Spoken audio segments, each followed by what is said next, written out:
মাঝ দিয়ে এক লোক জায়গা কিনছে 35 লাখ টাকা দিয়ে, কিন্তু ভিতরে ঢোকার রাস্তা নাই, রাস্তা কিনছে 28 লক্ষ টাকা দিয়ে। দুনিয়ার সামান্য জায়গা আমরা ছাড়ি না।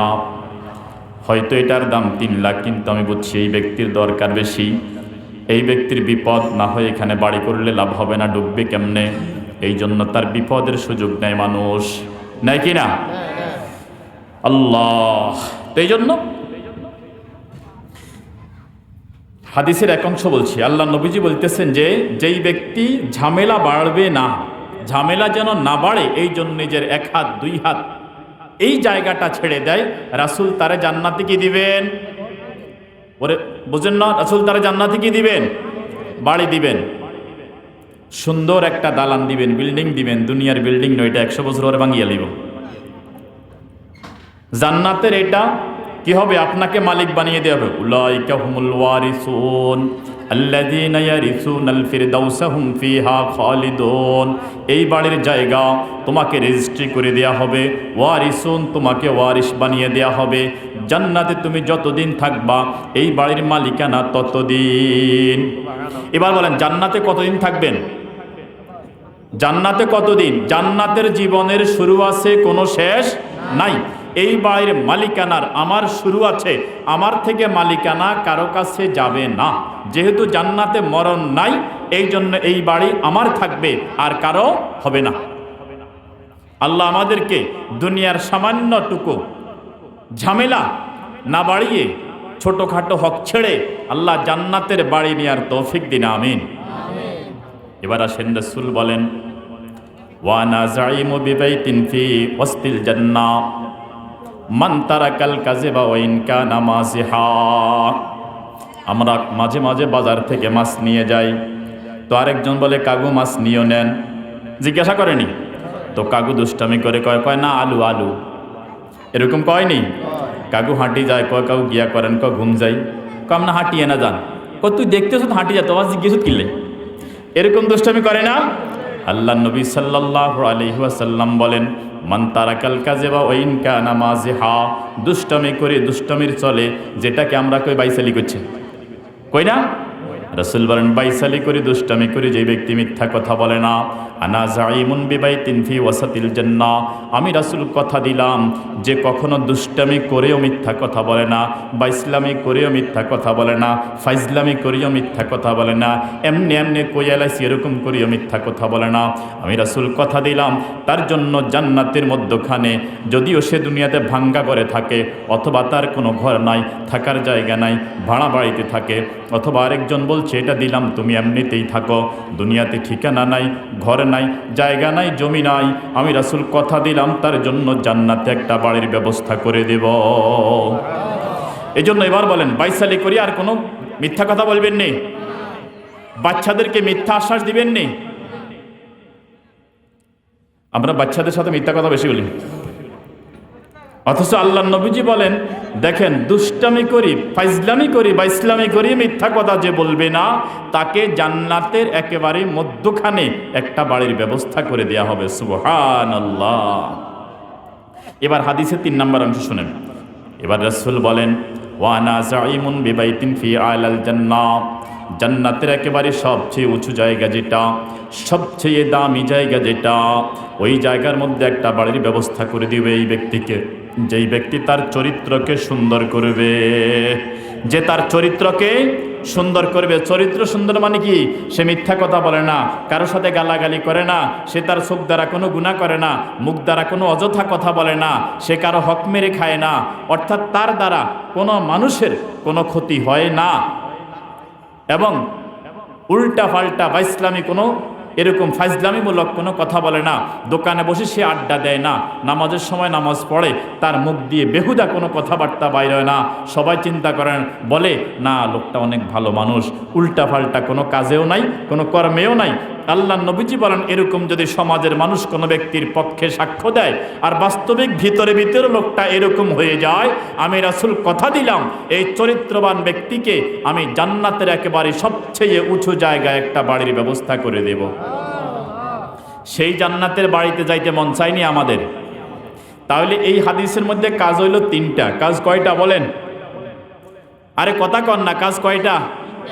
কথা না কইলে ওয়াজ করি মজা নেই। আমরা ছাত্র পড়াই তো, এই জন্য যারা সামনে আছেন আপনারাও আমাদের ছাত্র, আপনারা আমাদের কি? আরে ভাই শিখতে আসছেন না কিছু?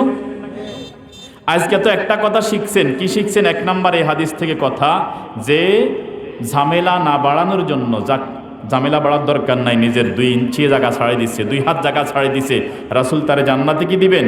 বাড়ি দিবেন। এরপরে যে দুষ্টামি করিও মিথ্যা কথা বলে না, তারে জান্নাতের মধ্যখানে বাড়ি দিবেন। যে তার চরিত্রকে সুন্দর করছে, বাহিরে যেমন ভিতরে যেমন, বাহিরে সবাই জানে সে ভালো, ভিতরে সে ভালো। আল্লাহর নবীজি বলেন, আমি রাসূল দায়িত্ব নিলাম তার জন্য জান্নাতের একেবারে সর্বোচ্চ চূড়ায় সবচেয়ে দামি জায়গায় তার জন্য একটা বাড়ির ব্যবস্থা করে দেব। তাহলে যদি আমরা এই এক হাদিসের উপর আমল করি, তাহলে আমরা কি হয়ে যাব? ওয়াইবাদুর রহমান, আমরা রহমানের বান্দা হয়ে যাব। রহমান কে বলেন? আল্লাহ। রহমানের বান্দা হয়ে যাব। আল্লাযীনা ইয়ামশুনা আলাল আরদি হাওনা, যারা জমিনে এমনভাবে চলে কোনো ঝামেলার মধ্যে যায় না, দোকানে বসে আড্ডা দেয় না, যেই দোকানে টেলিভিশন চলে ওই দোকানে যায় না, যেখানে অট্টহাসি চলে সেখানে যায় না, যেখানে মানুষ আড্ডা দিতেছে গল্প বেহুদা কথাবার্তা বলে সেখানে যায় না। ইয়ামশুনা আলাল আরদি হাওনা, নিজের মতো করে চলে। আজানের সময় হলে মসজিদের দিকে যায় অথবা বাড়িতে যায়, একান্ত প্রয়োজন হলে দোকানে যায়, দোকানে প্রয়োজন শেষ করে আবার বাড়ির দিকে চলে আসে। মানুষ বলে ভাই একটু বসেন না, বলে না ভাই আমি দোকানে বসি না, এখানে বেহুদা কথা হয়, আমার বসার কোনো প্রয়োজন নাই, সদাইয়ের জন্য আসছি, সদাই নিয়ে চলে যায়। আসলে সদাইয়ের জন্য আসি, সদাই নিয়ে চলে যায়। এরকম লোক গ্রামের মধ্যে কি বেশি না অল্প? অল্প। আর বেশিরভাগ লোক কি করে? এরকম গল্প গুজব করে কি না? এলাকার কি হয়েছে, কার মেয়ে কোথায় কি করছে না করছে, কার ছেলে কোথায় কি করছে না করছে, কোন বাড়িতে স্বামী স্ত্রী মারামারি করছে, কোন শাশুড়ি বউয়ের সাথে ঝামেলা করে, কোন বউ শ্বশুর শাশুড়ির মুখে মুখে তর্ক করে, এই সমস্ত বিষয়াশয় এগুলা সবগুলা দোকানে আলোচনা হয়নি। ডক্টর ইউনুস কোন কোন জায়গাতে ভুল করছে উনি দোকানে বসে বলে দিতে পারে, ডক্টর ইউনুস এটা না করলে ভালো হইতো। মানে ডক্টর ইউনুস চাইতে বেশি বোঝে এরকম রাজনীতিবিদ দোকানে আসেনি?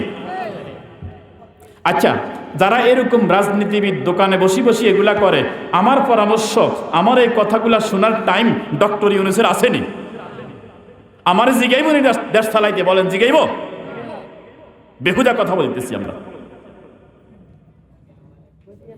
অথচ নবীজি বলেন মিন হুসনে ইসলামিল মারএ, মিন হুসনে ইসলামিল মারএ তারকুহু মা লা ইয়ানি। এরকম বেহুদা কথা যেটা আমার বলার প্রয়োজন নাই, এরকম বেহুদা কথা যেই ব্যক্তি বলে না, রাসূল বলেন আমি কথা দিলাম তার ঈমান, তার ইসলাম, তার আমল সুন্দর হয়ে যাবে। বেহুদা কথা, বেহুদা কাজ যে ছেড়ে দিবে, তার ইসলাম, তার ঈমান, তার আমল এগুলা কি হয়ে যাবে? সুন্দর হয়ে যাবে। আমরা আমাদের বাড়িটা সুন্দর হোক চাই, জামাটা সুন্দর হোক সব চাই, কিন্তু আমাদের চরিত্র, আমাদের ঈমান, আমাদের আমল, আমাদের ইসলাম সুন্দর হোক এটা আমরা চাই না। আল্লাহ আমাদেরকে মরার আগে ঈমান আমলকে সুন্দর করার তৌফিক দিন, আমিন। আসেন, তাইলে আল্লাহ পাকের বান্দা হইতে হলে দুনিয়াতে চলতে হইব কিয়া? বিনয় নম্রতার সাথে, কারো সাথে কোনো ঝামেলা করা যাবে না। এটা হলো 1 নাম্বার গুণ। এই যতক্ষণ এই কথাগুলো যদ্দূর বলছি, এগুলোর উপর আমল করতে হইলে আপনি আল্লাহর বান্দা হওয়ার রাস্তায় উঠছেন হবে মাত্র। এবার আসেন, রাসূলুল্লাহ সাল্লাল্লাহু আলাইহি ওয়াসাল্লাম বলেন, এরপরে বলেন ওয়াইদা খাতাবাহুমুল জাহিলুনা ক্বালু সালামা। জাহেল লোক যারা আছে, মূর্খ লোক যারা আছে, আল্লাহকে যারা ভয় করে না, এরা বেহুদা কথাবার্তা বলে, বেফাঁস কথাবার্তা বলে, অপ্রয়োজনীয় কথাবার্তা বলে, অথবা কখনো তাকে আক্রমণ করে কথাবার্তা বলে, শুনেও না শোনার ভান করে নিজের মতো করে চলে যায়। থাক, কইয়া লেছে থাক, ঝগড়া করে না, গায়ে মাখে না। আরেকজন পাশে তারে ফুসলায়, এই কি রে তোরে কি কইছে তুই হনস না? কখন ছিত কত তোর শরীরে কি রক্ত নাই, তুই যে কিছু কস না। এরকম উস্কাইনা লোক আসেনি সমাজে? হ্যাঁ আছে, আছে।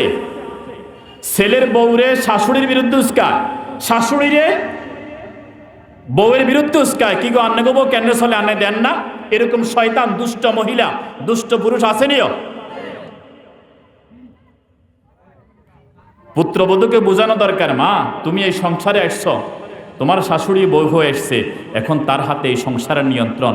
তোমার শ্বশুর শাশুড়ি বুড়া হয়ে গেছে, হয়তো 10 বছর বাঁচবে অথবা 15 বছর বাঁচবে, একটু সবর করো, ধৈর্য ধরো, এই সংসার একসময় তোমার হাতে চলে আসবো, ঠিক না? কিন্তু সেরকম বুদ্ধি না দিয়া সংসার কেমনে ধ্বংস হয়, কেমনে অশান্তির আগুন জ্বলে, এরকম বুদ্ধি দেয় এরকম কিছু নারী পুরুষ আসেনি? আল্লাহ আমাদেরকে হেফাজত করুন, আমিন। আল্লাহ। এবার রাসূল বলেন 2 নম্বর গুণ, ওয়াল্লাযীনা ইয়াবিতুনা লিরাব্বিহিম সুজ্জাদান ওয়া কিয়ামা। আল্লাহ পাকের গোলামের কাতারে তোমার নামটা যদি উঠাইতে হয়, 2 নম্বরে যেই যোগ্যতা তোমার লাগবে, মাঝে মাঝে রাত্রিবেলায় যখন সবাই ঘুমিয়ে যায়, রাতের মধ্যে সবাই যখন ঘুমিয়ে যায়, ওই সময় আল্লাহর কিছু গোলামরা জাগ্রত থাকে। বাংলাদেশে থাকেনি? তবে কিছু বাচ্চারা জাগে হেফজখানা, হাফিজি মাদ্রাসায়। আমার একটা মাদ্রাসা আছে সোনাপুর, আমি রাতের 3:30 4টার দিকে, সিসি ক্যামেরা আছে ওখানে, আমি দেখি বাসায় বসে বসে ওরা উঠছে কিনা। আমি এখনও শোয়াতে, এখনও উঠি নাই, আমি দেখি ওরা রাতের 4টায়, এখন 6:10-এ ফজরের জামাত হয়, ওরা রাতের 4:50-এ 1 ঘন্টা 20 মিনিট আগে 45টা ছেলে কোরআনুল কারীমের তেলাওয়াত করতেছে। সুবহানাল্লাহ কোন। মাঝে মাঝে আমি বলছি কমপক্ষে সপ্তাহে একদিন তাহাজ্জুদ পড়াইবেন এদেরকে। আমি দেখি মাঝে মাঝে এই বাচ্চারা তাহাজ্জুদ পড়ে, নিজের জন্য, বাবা মায়ের জন্য, দেশের জন্য দোয়া করে। বাংলাদেশে এইভাবে প্রায় 10,000 হাফিজি মাদ্রাসা আছে। সারা রাত কিছু লোক অপরাধ করে, আবার এই মাসুম বাচ্চারা আল্লাহর কাছে দোয়া করে। অপরাধের কারণে আল্লাহ পাক আযাব পাঠাইতে চান, এই মাসুম বাচ্চাদের কান্নাকাটি, রোজাদারির কারণে, তেলাওয়াতের কারণে আল্লাহ পাক আযাব আর গজবকে ফিরাইয়া দেন। এই জন্য কোরআনের কারণে আমরা এখনো টিকে আছি। এত অপরাধ, এত গুনাহের পরেও টিকে আছি শুধু একটা কারণে, বাংলাদেশে প্রায় 10,000-এর বেশি শুধু হাফিজি মাদ্রাসা আছে, যেগুলোর মধ্যে রাতের 3টা, 3:30, 4টা থেকে তেলাওয়াত শুরু হয়। তখন মুয়াজ্জিন সাহেব ওঠে না। তো আল্লাহ তাআলা কি বলছেন? ওয়াল্লাযীনা ইয়াবিতুনা লিরাব্বিহিম সুজ্জাদান ওয়া কিয়ামা। কিছু মানুষ আছে আমার গোলামদের মধ্যে এমন, আমার গোলাম এই পরিচয়, তুমি পরিচিত হওয়ার জন্য 2 নম্বর যে যোগ্যতা তোমার লাগবে, ওয়াল্লাযীনা ইয়াবিতুনা, রাতের বেলায় যখন পশু পাখি সবাই ঘুমিয়ে যায়, জানোয়ারগুলা ঘুমিয়ে যায়, মানুষের মধ্যে কাফের বেঈমানরা ঘুমিয়ে যায়, তাদের মধ্যে একদল অপরাধ করার জন্য বিভিন্ন ক্লাবে চলে যায়, মুসলমান ইমানদার সবাই ঘুমিয়ে যায়। এর মধ্যে অল্প কিছু মানুষ আছে, রাতের অন্ধকারে তারা যখন, অন্ধকার যত গভীর হয়, 3 ভাগের 2 ভাগ যখন তার চলে যায়, কনকনে শীতে ঠান্ডা পানি দিয়ে তারা যখন নামাজের মুসল্লায় দাঁড়ায়, নামাজ পড়ে, এরপর মাওলা পাককে ডাকা শুরু করে, লা ইলাহা ইল্লাল্লাহ, লা ইলাহা ইল্লাল্লাহ, লা ইলাহা ইল্লাল্লাহ, লা ইলাহা ইল্লাল্লাহ, লা ইলাহা, লা ইলাহা ইল্লাল্লাহ মুহাম্মাদুর রাসূলুল্লাহ সাল্লাল্লাহু। আমাদের ইসলামিয়া মাদ্রাসার সাবেক ভাইস প্রিন্সিপাল মাওলানা আব্দুল হান্নান, যাকে নায়েব সাহেব হুজুর বলে সবাই চেনে, হুজুর বলেন, আমার আব্বা যখন জীবিত ছিল তখন আমাদের বাসার পাশে এক পুলিশ থাকতো। পুলিশ রাতের বেলায় যখন তাহাজ্জুদের মুসল্লায় উঠে জিকিরের আওয়াজ তুলত, আমার মনে হইতো ওনার জিকিরের আওয়াজে পুরা পাড়া কাঁপতেছে। এই জন্য আল্লাহ তাআলা বলেন, ওয়াল্লাযীনা ইয়াবিতুনা লিরাব্বিহিম সুজ্জাদান ওয়া কিয়ামা। রাতের অন্ধকার যখন একেবারে অন্ধকার হয়ে যায়, ব্যবসায়ী রাতের 12টায় দোকান বন্ধ করে ঘুমায় গেছে, সেও জাগে না, এবং কি পাখি পক্ষীগুলো তখনও জাগে নাই। ওই অবস্থায় আল্লাহর কিছু গোলাম তখন কনকনে শীতে ঠান্ডা পানি দিয়ে অজু করে তখন তাহাজ্জুদের মুসল্লায় দাঁড়িয়ে যায়। আল্লাহর হাবিব বলেন, আফসুস সালাম, তোমরা মানুষকে সালাম দাও। কি দাও? বলেন, মানুষকে কি দাও? এ তাহাজ্জুদের হাদিস এটা। আফসুস সালাম আইয়ুহান নাস, ও আমার উম্মতেরা, কিয়ামত পর্যন্ত যারা আসবে তোমাদের জন্য আমি রাসূল একটা ওয়াজ করে গেলাম। কি করে গেছেন? ওয়াজ। একটা ওয়াজ তোমাদেরকে করে যাচ্ছি আমি। আফসুস সালাম, তোমরা মানুষকে সালাম দাও। তোমরা মানুষকে কি দাও? সালাম দাও। আমরা সালাম দিইনি। সাধারণ মানুষ কব কিয়া, কব হুজুররা কারোর সালাম দেয় না। আপনি ইমাম সাহেব মুসল্লিদেরকে সালাম দিয়ে দেখবেন, যদি আপনি বলেন আসসালামু আলাইকুম, উনি আবার বলে আসসালামু আলাইকুম। এমনি কইবা হুজুররা সালাম দেয় না, হুজুর সালাম দিলে আপনি কইবেন ওয়ালাইকুম আসসালাম, হেমিয়া কয় আসসালামু আলাইকুম, মানে হেমিয়া বিদিশ হয়ে যায় কি আর হুজুর আর সালাম দিয়ে সেই জন্য ফাল্টা সালাম দেয়। তো আমি এভাবে সালাম দিই মুসল্লিদেরকে, তো যখন আসসালামু আলাইকুম বলে আমি বললাম কাজটাকে হইল, আমিও কইলাম আসসালামু আলাইকুম, আমনেও কোন আসসালামু আলাইকুম, তো হইল নি কাজটা। এমনি কোন হুজুররা সালাম দেয় না, কারণ সালাম যখন দিছি আপনি না লই আবার সালাম দিলে তো কি কাম করলেন এটা, হুজুর ভুলে গেছে। আল্লাহ রাসূল বলেন ইউহান্নাস, ও মানুষের আফসুস সালাম, মানুষকে সালাম দাও। আমার সময় আর 17-18 মিনিট আছে। ইউহান্নাস, ও মানুষের আফসুস সালাম, মানুষকে সালাম দাও। ওয়া আতইমুত তাআম, মানুষকে খানা দাও। মানুষে কি দাও? খানা দাও। অভাবী মানুষকে খানা দাও, মেহমানদারি করো, বন্ধু বান্ধবরে দাও, আত্মীয় স্বজনকে খানা দাও, মাঝে মাঝে দাওয়াত দাও আত্মীয় স্বজনকে। এভাবে মানুষকে কি করো? খানা খাওয়াও। পাশে বসছে একজন লোক, আপনি দোকানে গেছেন, তার চেহারার দিকে তাকায়, বোঝা যায় মনে হয় যেন খায় না কিছু। আপনি একটু চেহারার দিকে তাকান, আস্তে করে তাকে জিজ্ঞাসা করেন ভাই চা খান, অথবা খাইতে চায় না শর্মে লজ্জায়, তাকে 50 টাকা 20 টাকা দিয়ে দেন, আস্তে করে কেউ যেন না দেখে। এরকম যদি আপনি কাজ করেন তাহলে কি হইব? আল্লাহ নবীজি কয় তাহলে 1 নম্বর কাজ সালাম দেয়া। 1 নম্বর কাজ কি? আরে জোরে বলেন। 1 নম্বর কাজ। 2 নম্বর কাজ খানা দেয়া। 2 নম্বর কাজ খানা দেওয়া। 3 নম্বর কাজ ওয়াসিলুল আরহাম, আত্মীয় স্বজনের খবর নাও। এখন মোবাইলের যুগ, খালা অনেক দূরে, ফুফু অনেক দূরে, মামা মামিরা অনেক দূরে, একটু মাঝে মাঝে সপ্তাহে 1 দিন 2 দিন 1 মিনিট 2 মিনিট কল করিয়েন। কল করলে দেখবেন আমনের খালা আমনের ফুফু এত খুশি হয়ে যাব, আরে আমনের কইব আপনি যদি ভাতি যান, আহারে আর আব্বাগা বুঝি আমারে ফোন করছে। এই যে হৃদয় থেকে একটা দোয়া। আত্মীয়তার সম্পর্ক এখন রক্ষা করা সহজ। কেন রক্ষা করবেন? বলেন নবী সাল্লাল্লাহু আলাইহি ওয়াসাল্লাম, আল্লাহর হাবিব বলেন কিয়ামতের ময়দান যখন কায়েম হয়ে যাবে, সব বিচার ফয়সালা শেষ হয়ে যাবে, আল্লাহ পাক তখন সবাইকে বলবেন কারো কোনো মামলা আছে কিনা, নতুন করে আপিল করবা কিনা।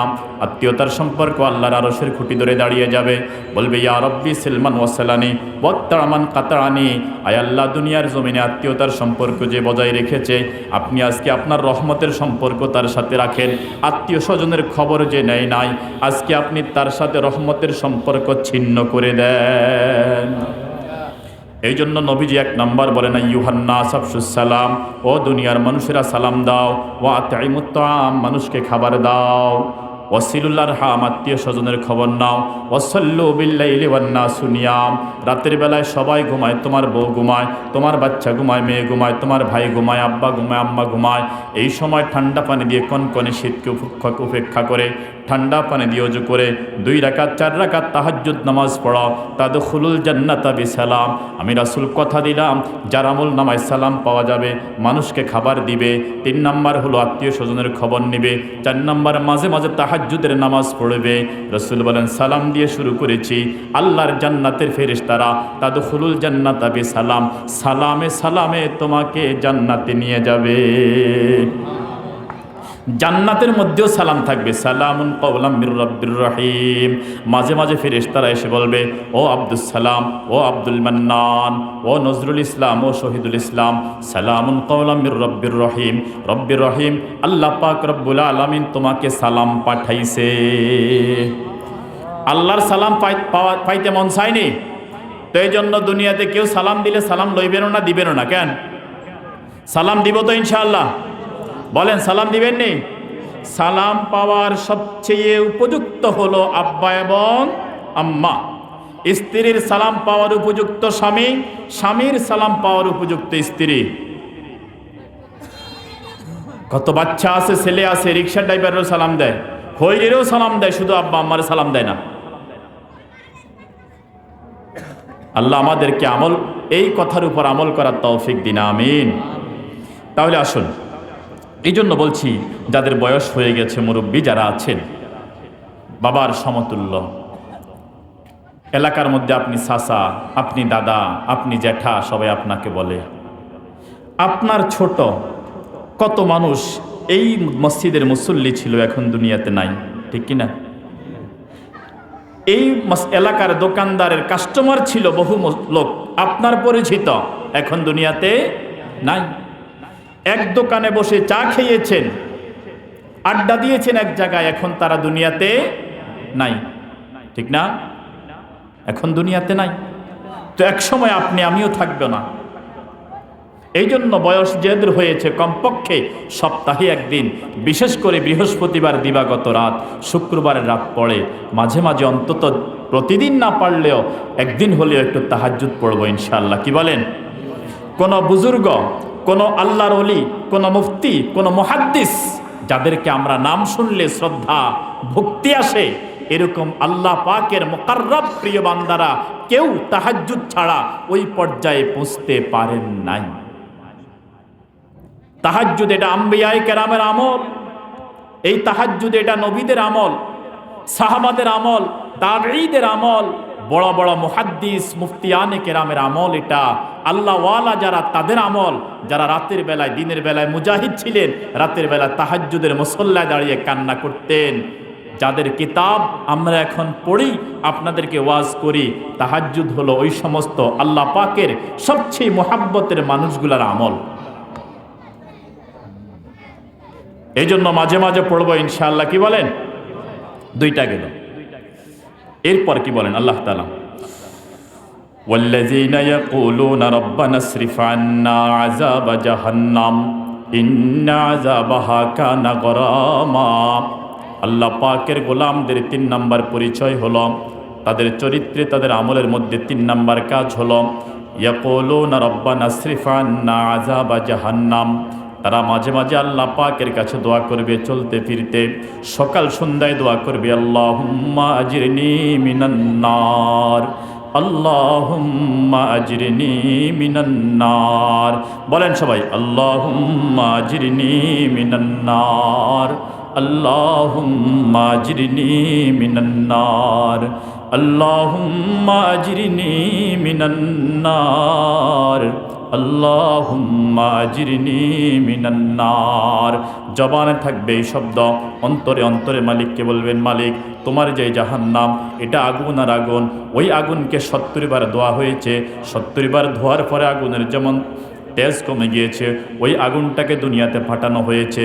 যদি ওইটা দুনিয়ার মধ্যে পাঠিয়ে দেয়া হতো, চুলায় যখন আগুন জ্বালানো হতো, 70 গুণ তাপ, এটার ধারে কাছে কেউ যেতে পারতো না। চুলার মধ্যে পাতিল দেওয়ার সাথে সাথে ওই পাতিলটা পোড়া যাইত। আল্লাহ পাক দয়া করে আমাদের জন্য ওই আগুনকে তাপ কমাইয়া দিছেন, কিন্তু এই আগুনের তাপ জাহান্নামের আগুনের 70 গুণ বেড়ে যাবে। এবার এই কথা চিন্তা করে আল্লাহ, দুনিয়ার মধ্যে মোমবাতির একটু তাপ লাগলে সহ্য হয় না, আগুনের একটু তাপ লাগলে সহ্য হয় না, যেদিন সূর্য জোরে সোরে চোখ রাঙায় আল্লাহ সহ্য হয় না। ও আল্লাহ, ওই জাহান্নামকে কেমনে সহ্য করব? এই চিন্তা থেকে, এই ব্যথা থেকে, এই ভয় থেকে আল্লাহকে বলে, আল্লাহুম্মা আজরিনি মিনান নার, আল্লাহুম্মা আজরিনি মিনান নার, আল্লাহুম্মা আজরিনি মিনান নার। নবীজি ফরমান, ইবনে মাজাহ শরীফের হাদিস কিতাবুজ যুহদের মধ্যে বাবু সিফাতিল জান্নাতি ওয়ান নারের মধ্যে এসেছে, নবীজি বলেন, মান সালাল জান্নাতা সালাসা মাররাত ওয়া মান ইস্তাজারা মিনান নারি সালাসা মাররাত। যেই ব্যক্তি 3 বার বলবে আল্লাহুম্মা আজরিনি মিনান নার। কয়বার? আচ্ছা বলেন তো, 3 বার বলতে কয় ঘন্টা সময় লাগবে? 3 বার বলতে 2 সেকেন্ড করে 6 সেকেন্ড। নবীজি বলেন, মান ইস্তাজারা মিনান নারি সালাসা মাররাত। যেই ব্যক্তি 3 বার বলবে, আল্লাহ আমাকে জাহান্নাম থেকে বাঁচাও, আল্লাহ আমাকে জাহান্নাম থেকে বাঁচাও, আল্লাহ আমাকে জাহান্নাম থেকে বাঁচাও। কেমনে বলবেন? বাংলাতে বললেও বলতে পারেন, কিন্তু যেই লফজ, যেই আলফাজ, যেই শব্দ দিয়ে রাসূল বলেছেন, আল্লাহুম্মা আজরিনি মিনান নার, বলেন, এটা সেই শব্দ, যেই শব্দ দিয়ে মুহাম্মদুর রাসূলুল্লাহ সাল্লাল্লাহু আলাইহি ওয়াসাল্লাম জাহান্নাম থেকে পানা চাইছেন। নবীজি বলেন, কেউ যদি 3 বার বলে, আল্লাহ আমাকে জাহান্নাম থেকে বাঁচান, আল্লাহ আমাকে জাহান্নাম থেকে বাঁচান, ফাকালাতিন নার, 3 বার বলা শেষ, এবার জাহান্নাম স্বয়ং আল্লাহর সাথে কথা বলা শুরু করে। ফাকালাতিন নার, জাহান্নাম সাথে সাথে বলে, ইয়া রব্বি আজিরহু মিনান নার। ও আল্লাহ, মান্নাননগর এই এলাকায়, এখানে আজকের মাহফিলে বসে 3 বার তোমার গোলাম বলছে, আল্লাহুম্মা আজরিনি মিনান নার, আল্লাহ আমাকে জাহান্নাম থেকে বাঁচাও। জাহান্নাম, আমি জাহান্নাম, আল্লাহ তোমাকে বলছি, তোমার এই গোলামকে তুমি জাহান্নাম থেকে বাঁচাইয়া দাও। আমল করব তো ইনশাআল্লাহ। 3 বার পড়বেন, 7 বারও পড়বেন ইনশাআল্লাহ। কি বলেন? এবার আসেন, জান্নাত যদি কেউ 3 বার চায়, জাহান্নামের কথা যেহেতু আসছে, এখন জাহান্নাম থেকে বাঁচতে হইব, যাইতে হইব কোথায়? কোথায় যাইতে হইব? আমাদের আব্বা আদম আলাইহিস সালাম ছিলেন কোথায়? জান্নাতে। কোথায় ছিলেন? আদম আলাইহিস সালাম আমাদের আব্বা না? এখন না আমাদের আব্বা না, তাইলে জান্নাত আমাদের বাবার বাড়ি। বলেন, জান্নাত আমাদের বাবার বাড়িতে সন্তান যাওয়ার আবদার করতেই পারে, পারে কিনা? যে আব্বা আমাদের বাড়িতে যাবো, তবে যাইতে হইলে আল্লাহর অনুমতি লাগবে। কার অনুমতি লাগবে? আল্লাহর অনুমতি লাগবে। এবার রাসূল বলেন, ও আমার উম্মতেরা, জান্নাতে কেমনে যাইবা? ওমান সাআলাল জান্নাতা সালাসা মাররাত। আল্লাহর কোন গোলাম যদি আল্লাহকে বললে, আল্লাহ আমারে জান্নাত দেন, আল্লাহ আমারে কি দেন? এখন কেমনে বলবেন? আল্লাহর নবীজি যেমনে কইছে আমনেও সেমনে কইবেন, আল্লাহুম্মা ইন্নী আসআলুকাল জান্নাহ। বলেন, আল্লাহুম্মা ইন্নী আসআলুকাল জান্নাহ, আল্লাহুম্মা ইন্নী আসআলুকাল জান্নাহ, আল্লাহুম্মা ইন্নী আসআলুকাল জান্নাহ। এভাবে 3 বার যদি কেউ আল্লাহ তাআলাকে বলে, 3 বারের কথা আছে হাদিসে, 8 বারের কথাও আছে, 3 বারেরটা বলছি। এবার জান্নাত সাথে সাথে আল্লাহ পাকের সাথে কথা বলা শুরু করে। আপনি 3 বার জান্নাত চাইছেন, আপনার 3 বার চাওয়া শেষ, জান্নাত সাথে সাথে আল্লাহরে টেলিফোন করে। সুবহানাল্লাহ কন না? আরে ভাই, আমার কথা না, টেলিফোন করে মানে আল্লাহর সাথে কথা কয়। এবার কেমনে টেলিফোন করে? এবার জান্নাতে জানে আর আমার আল্লাহ জানে। জান্নাতে কি কয়? আল্লাহ নবীজি বলতেছেন, ফাকালাতিল জান্নাহ। এবার জান্নাত আল্লাহ তাআলাকে বলে, আল্লাহুম্মা আদখিলহুল জান্নাহ। আয় আল্লাহ, তোমার যে গোলাম 3 বার তোমার কাছে জান্নাত চাইছে, কয়বার? মাইয়া গাবর কাকা দিয়ে অনেক ভিডিও করে, দেখছেন নি কারবার?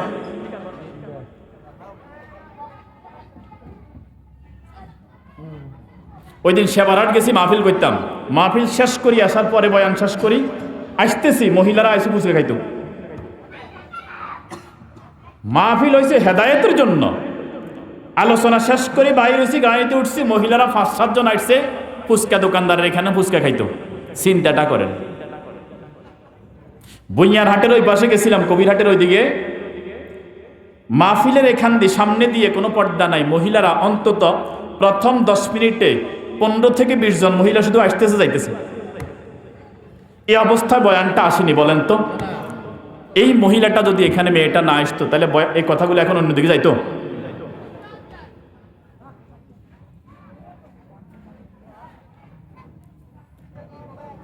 মাহফিল যদি এখন ফিতনা, মাহফিল যদি ফিতনা হয়ে যায়, তাহলে এই মাহফিল হেদায়েত কেমন হইব? আর আরেক নতুন ফিতনা, মাহফিল উপলক্ষে শুধু দোকান আর দোকান। আচ্ছা বলেন তো, এই দোকানদার এগুলা কি মাগরিবের নামাজ পড়ছো নি? যদি দোকান কেউ লই যায়, যদি কেউ টাকা চুরি করে, মাগরিবের নামাজ পড়ছে? এশার নামাজ পড়ছে? পড়বো নি? পড়বে না? হয়তো 2-1 জন। এদের উদ্দেশ্য কিয়া? ব্যবসা এবং মাহফিলের কিছু কাস্টমার যেগুলো আছে, শ্রোতা, এগুলাকে ওখানে নিয়ে যাওয়া। যদি দোকান না থাকতো তাহলে হয়তো মানুষ আরো কিছু কমাইতো, কিন্তু যারা আসতো এরা সবাই বসতো, ঠিক কিনা? এখন যারা ওয়াজ শুনতে আসছে এরাও কয়, দোকান যেহেতু কাছে আছে, 1 কাপ চা খাই আই। কেউ কাগু ওঠেন কিনলে, কোমর একখানা দড়ি গেছে বইতে বইতে, চা কদ্দুর খাই আই, শীত লাগের। দোকানদাররা রাগ করবো আর কি। তো রাগ করলে কি হয়েছে? আর রাগ করলে আমার কোনো সমস্যা আছে? হেতারা কি আরো দাওয়াত দিছিনি?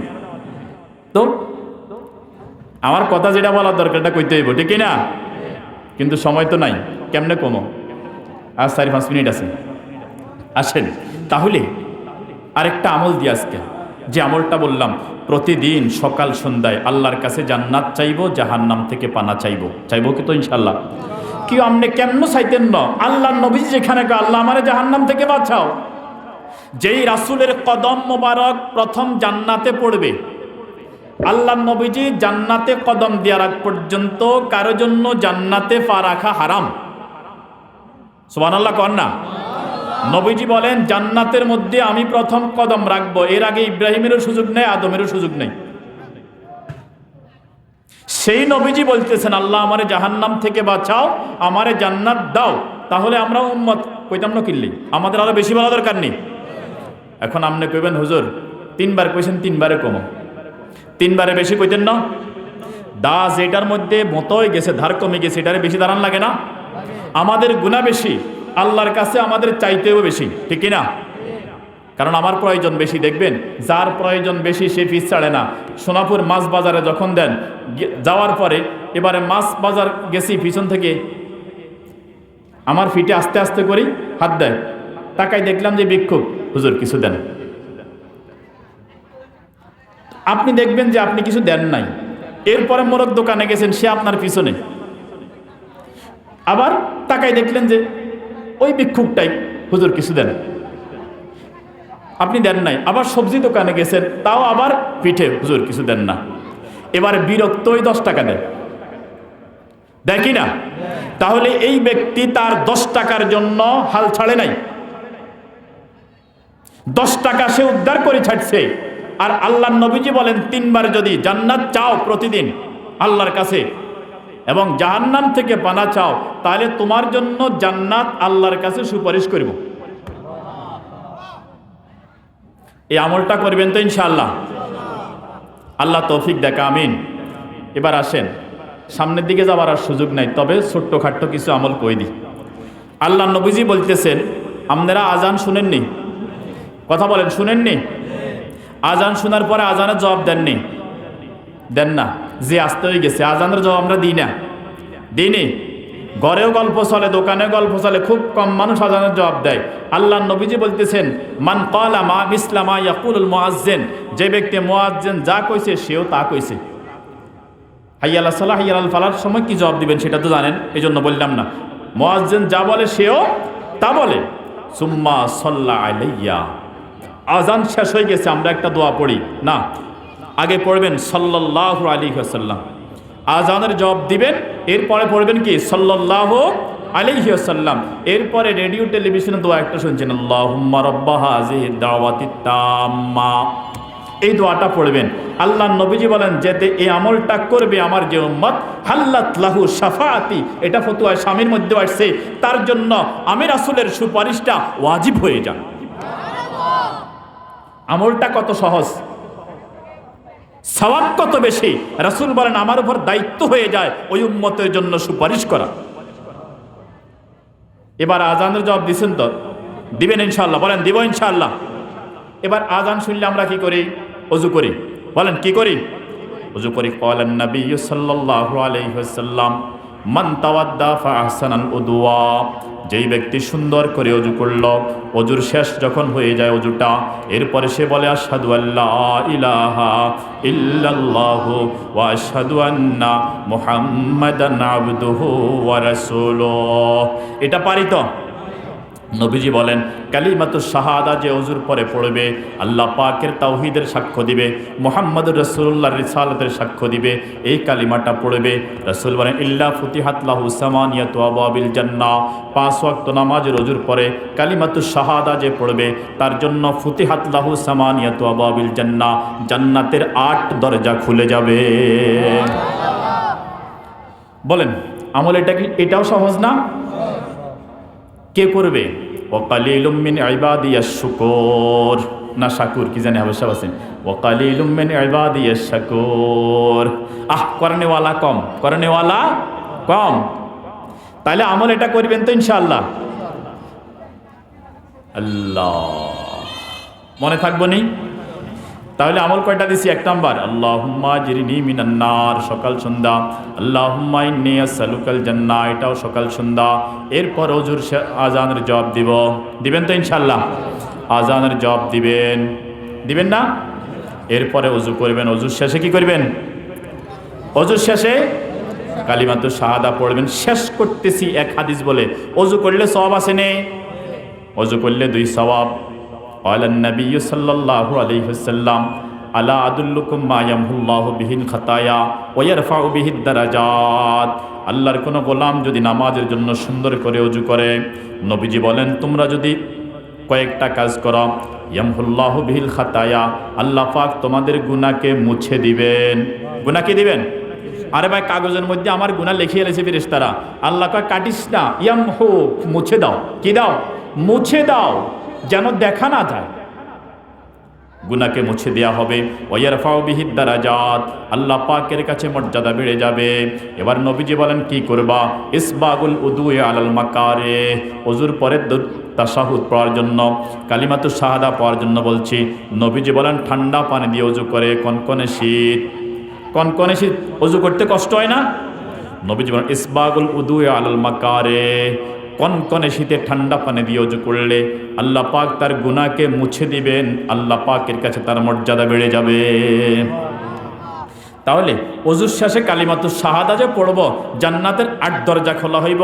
তার আগে ওযু করলে আমার গায়ের ময়লা যায় না, শুধুমাত্র রাসূল বলেন ইয়ামহুল্লাহু বিহিল খাতায়া, তুমি করতেছো ওযু, ময়লা ঝরাইতেছ, এখান দিয়ে ফেরেশতারা তোমার আমলনামার গুনাহ যা আছে এগুলা সবগুলা মুছে ফেলতেছে। সুবহানাল্লাহ।